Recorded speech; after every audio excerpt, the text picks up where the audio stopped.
The days passed, and the feast of Passover drew near. Jesus knew the time was coming. The road ahead would not be easy. His heart grew heavy, but his steps did not falter. He gathered with his disciples in an upper room, the table prepared, the evening still. They shared the meal together, the familiar traditions passed down through generations. The bread, the wine, the stories of deliverance. But this night would be different. This night would not only remember the past, it would prepare them for what was to come. As they ate, he looked around the table. These were the ones he had walked with, laughed with, taught, and loved. And yet, one among them carried a secret in his heart. He took the bread, blessed it, and broke it. He gave it to them and said, "Take and eat. This is my body, given for you." He took the cup, gave thanks, and passed it, saying, "Drink from it, all of you. This is my blood, poured out for the forgiveness of sins." Then he grew quiet. The room stilled. "One of you will betray me." The words fell like stones. Eyes widened, voices trembled. "Surely not I, Lord." He looked at Judas not with anger, but with sorrow. Judas said nothing. He simply stood and walked into the night. Jesus continued, teaching them gently, even as the shadows deepened. He told them of what must happen, though they did not yet understand. He spoke of a helper who would come, of peace the world could not give, and of a love that would remain even when he was gone. He took a basin and towel and knelt to wash their feet one by one, including the one who would deny him. He taught them not just with words, but with humility. And when the meal was finished, they rose together and left the room. They walked into the night, toward a garden, and though the stars still shone above, something in the air had changed. The hour had come. They walked together through the night, the sound of their footsteps quiet against the stone. Beyond the city walls, past the valley, and up the hill, they came to a familiar place, the Garden of Gethsemane. It was a place Jesus had gone before, a place of stillness and prayer. But this night was different. He asked his disciples to stay and keep watch, while he went a little farther. He took Peter, James, and John with him, and sorrow began to settle over him like a heavy cloud. His voice trembled as he spoke. "My soul is overwhelmed with sorrow, even to the point of death. Stay here and keep watch with me." He moved deeper into the garden, alone now. He fell to his knees. The earth beneath him was cold. The weight he carried grew heavier. He prayed, not with lofty words, but with anguish. "Father, if it is possible, let this cup pass from me. Yet not my will, but yours be done." There was no answer, only silence. He returned to find his friends sleeping. "Could you not keep watch with me for 1 hour?" he asked. But their eyes were heavy and their spirits weary. Again he prayed, pouring out his heart, and again he returned to find them asleep.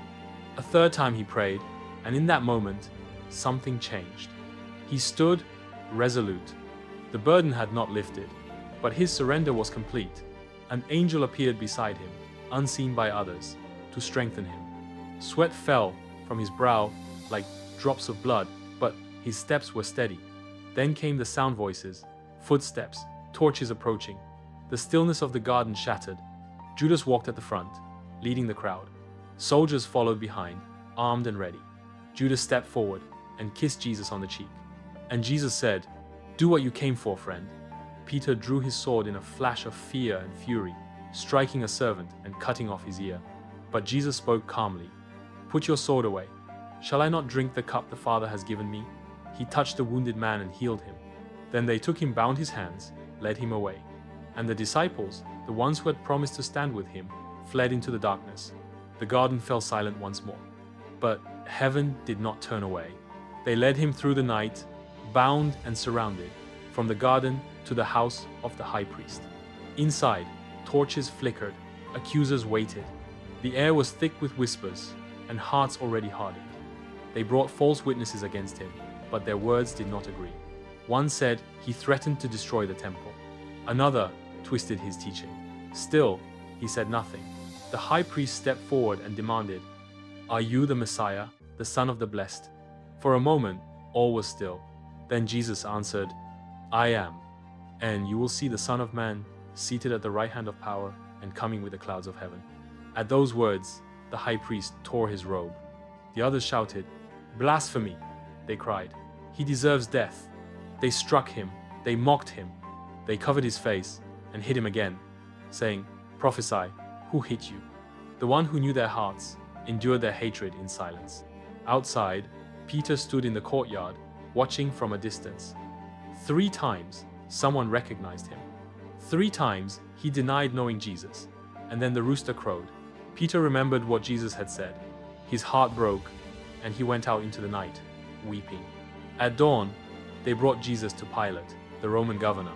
Pilate questioned him, "Are you the king of the Jews?" Jesus replied, "You say so." Pilate saw no guilt in him. He tried to release him, but the crowd shouted louder, "Crucify him." He offered them a choice Jesus or Barabbas, a known criminal. They chose Barabbas. Pilate washed his hands in front of them and said, "I am innocent of this man's blood." But even in that gesture, his conscience was not clean. He gave the order. The soldiers took Jesus, stripped him, and placed a purple robe on his shoulders. They twisted a crown of thorns and pressed it into his head. They mocked him, they spat on him, they struck him again and again. Yet through it all, he did not resist. Then they led him away, the sentence passed, the cross prepared. They placed the cross upon his shoulders, rough and heavy. He carried it through the streets, each step slower than the last. The crowd followed. Some shouted, others watched in silence. And among them, his mother stood, heartbreaking, unable to reach him. He stumbled. The weight pressed him down. The soldiers pulled a man from the crowd. Simon of Cyrene forced him to help. Side by side, they walked the final stretch to the place called Golgotha. There, they offered him wine mixed with gall, but he refused. They drove the nails through his hands and feet. They lifted the cross. And there he hung, between 2 criminals, bruised, bleeding, and bare. Above his head, a sign read, "Jesus of Nazareth, King of the Jews." The soldiers cast lots for his clothing. The crowd mocked him. "He saved others," they said. "Let him save himself." Even one of the criminals beside him hurled insults. But the other turned and said, "Remember me when you come into your kingdom." And Jesus, with kindness still on his lips, replied, "Today you will be with me in paradise." Below the cross, his mother wept. Jesus looked down and saw her. He saw John standing nearby, and he said, "Woman, behold your son. Son, behold your mother." From noon until 3, darkness covered the land. The sun hid its face, and in that hour, heaven held its breath. Then he cried out with a voice full of pain, my God, why have you forsaken me?" The weight of the world bore down upon him, and after a moment, he said, "It is finished." With his final breath, he whispered, "Father, into your hands I commit my spirit." And then he breathed no more. The earth trembled, rocks split, the curtain in the temple tore from top to bottom. Graves opened. The silence that followed was deeper than anything the world had ever known. A Roman centurion, watching it all, whispered, "Truly, this man was the Son of God." And those who had come to watch went home, beating their chests. His body was taken down, wrapped in linen, and placed in a tomb. A stone was rolled in front of the entrance. Soldiers were assigned to stand guard. But even in death, heaven was not finished. The morning came quietly. The sky softened, and the earth held its breath. The tomb stood sealed, heavy with silence. The guards watched, unaware of what was coming. Then, in a moment, the ground began to shake. A light brighter than the sun burst forth. An angel appeared, shining like lightning.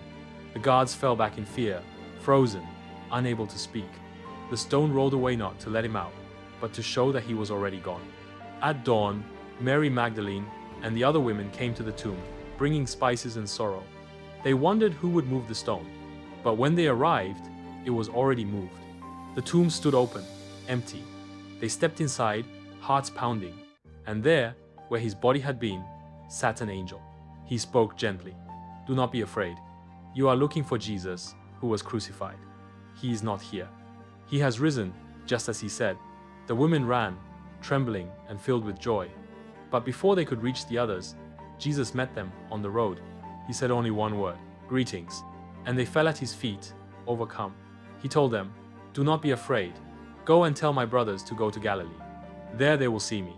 And one by one, he appeared, to Mary, to 2 travelers on the road, to the disciples behind locked doors, to Thomas, who doubted, to many more who saw and believed. He ate with them, spoke with them, showed them his scars. Peace filled their hearts, joy returned to their eyes. And then, on a mountain in Galilee, he gave them one final command. Go and make disciples of all nations, teach them everything I have taught you. And remember, I am with you always, even to the end of the age. After these words, he lifted his hands, blessed them, and was taken up before their eyes. A cloud received him, and he was gone from their sight. They stood there, silent and amazed, but not afraid, not anymore. Because the tomb was empty, death had been defeated, and hope would never be buried again. It began in silence, in a manger far from the eyes of kings. A child wrapped in cloth, a promise whispered to a young girl, a light in the night sky. He walked among us, healing, teaching, loving. He welcomed the forgotten, forgave the broken, and spoke truth with grace. He was the servant and the shepherd, the teacher and the lamb. He was betrayed, beaten, and crucified not for power, but for love. He took our place. And when all seemed lost, when the stone was sealed and the night felt endless, the dawn broke. The tomb was empty. Death could not hold him. Sin could not stain him. Darkness could not overcome him. He rose, not just to live again, but to give life to all who believe. A life that carries peace through sorrow, a joy that remains through trials, a dawn that never dims. And now, his story continues. In every heart that listens, in every soul that trusts, in every step taken by faith. He walks beside us in our quiet moments. He speaks peace into our storms. He remains near, still calling, still loving. Because he is not a memory, he is alive forever. And even now, he invites you to believe, to follow, to live. If this journey spoke to your soul, don't let it end here. Like, share, and subscribe for stories that bring faith to life with every frame and every word.